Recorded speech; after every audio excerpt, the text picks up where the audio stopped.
You track your sleep score, your HRV, and your entire supplement stack. You have likely optimized more variables than most doctors even bother to test for. But one specific number in your blood work predicts how fast your brain processes information when you are under pressure, and most high performers have never even measured it.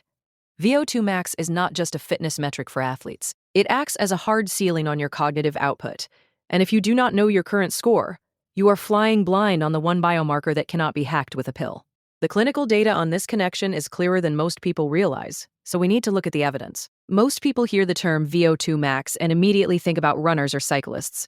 They focus on the lungs and the legs, but they rarely think about the prefrontal cortex. Your brain is an oxygen-dependent organ that uses about 20% of your body's total supply, despite making up only 2% of your weight. The prefrontal and frontal temporal regions handle your executive decisions and working memory, and these areas are incredibly sensitive to changes in blood flow. Higher cardiorespiratory fitness improves that flow directly while supporting the structural integrity of your cortex over time. The neuroimaging data on this relationship is where things get interesting for performance. Studies using structural MRI show that higher fitness levels link directly to greater gray matter volume in the lateral prefrontal cortex. These are the specific regions that age the fastest and degrade first during cognitive decline. Yet they carry the heaviest load when you have to manage competing demands. The data is not subtle, because people with a higher VO2 max have measurably more tissue in the parts of the brain doing the most difficult work. We also have to look at the angle of cortical thinning and how it impacts your long-term health. One study of adults across a wide age range found that fit older adults had brain thickness that sat right between young adults and their low-fit peers. While fitness does not totally reverse the aging process in your brain, it appears to slow down the rate of tissue loss significantly. Over a decade or two, that slower rate of loss becomes a massive functional advantage for your daily productivity. On the biomarker side, a high VO2 max correlates with lower C-reactive protein and much higher levels of brain-derived neurotrophic factor. BDNF is the primary protein responsible for synaptic plasticity and keeping your existing neural connections healthy and strong. CRP is a marker for systemic inflammation that partially explains why low fitness degrades your working memory over time.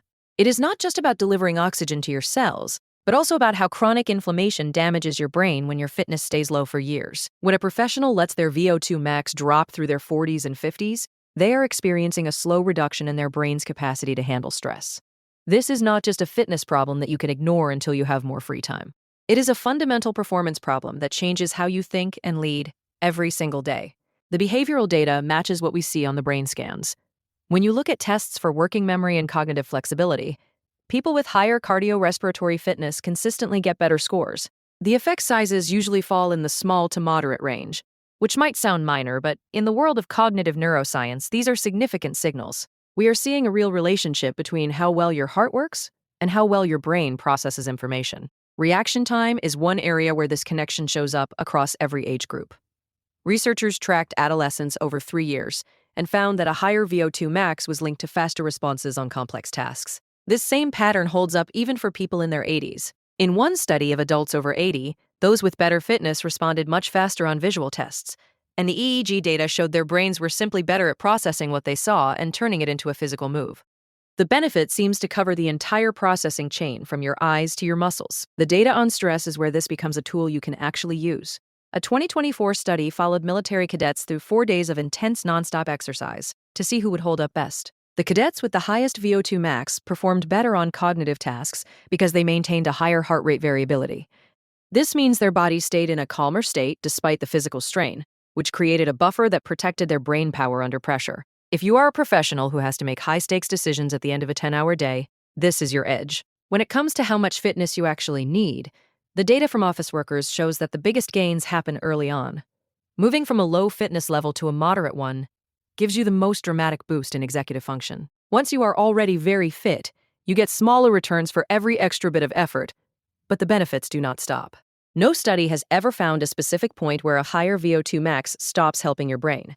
So every incremental improvement you make still pays a dividend for your cognitive health. If you are choosing between different types of exercise, the current research points toward high-intensity interval training. A 2025 meta-analysis of 18 different studies found that HIIT was significantly more effective than moderate jogging for improving memory and processing speed in older adults.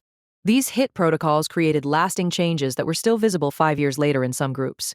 This suggests that the adaptation is not just a temporary spike in focus, but a structural shift in how your brain ages over time. You need a real baseline before you can turn any of this data into a plan. Most professionals have a major gap here because they rely on a smartwatch to tell them their VO2 max. These watches use heart rate and movement algorithms to give you a guess based on the general population. But it is just a rough estimate. If you want to make serious decisions about your health, you cannot rely on a consumer wearable that might be off by a wide margin. The gold standard for this metric is a graded exercise test in a lab where technicians measure your actual gas exchange. They track exactly how much oxygen you consume as the workload goes up, until you hit your absolute limit. If you cannot get to a lab, you can use a submaximal test on a treadmill or a stationary bike that is calibrated to your heart rate. These tests are not perfect, but they are much more reliable than the number your watch gives you after a walk. Once you have your number, you need to know what you are aiming for. The medical literature suggests that for cognitive protection, men should stay above 40 and women should stay above 35. If your numbers fall below that range, the data on executive function starts to look much weaker. However, it is better to think about your trajectory rather than just a single point in time. Your VO2 max will naturally drop by about 8 to 10% every decade, so you have to account for that decline now. If you are hitting the minimum threshold at age 40, you will be well below it by age 50, unless you are actively building a reserve. This is why you should aim for the elite tier for your age group instead of just trying to be average. The decline is a mathematical certainty, so you need to build a large enough buffer that your brain stays protected as you get older. Aiming high now is the only way to ensure you have enough capacity left 20 years down the road. The data shows that HIIT is the most efficient way to drive these changes. To improve the way your heart delivers oxygen to your brain, you have to push the system close to its maximum capacity. The 4x4 protocol is the most well-studied method for doing this. You perform 4 intervals of 4 minutes at a near maximal effort, and you take 4 minutes of active rest between each one. This is a very demanding protocol that forces the left ventricle of your heart to adapt and grow stronger. On a treadmill or a bike, you need to pick an intensity that feels genuinely difficult to finish. By the time you get to that 4th interval, your heart rate should be very close to its peak, and you should feel like you cannot go any further. If you finish that last round feeling comfortable, you didn't go hard enough, and you need to increase the resistance next time. Doing this at least once a week, combined with some easier Zone 2 sessions, will give you the cardiovascular structure you need for peak cognitive performance. VO2 max is the only biomarker that shows the real work you have put in over time. You cannot find a shortcut for this metric, and there is no way to fake the results. When your number starts to drop, your brain loses its ability to process information at its highest level. If you want the full guide on testing your baseline and building a training week, click the video on screen. Subscribe if this data helped you.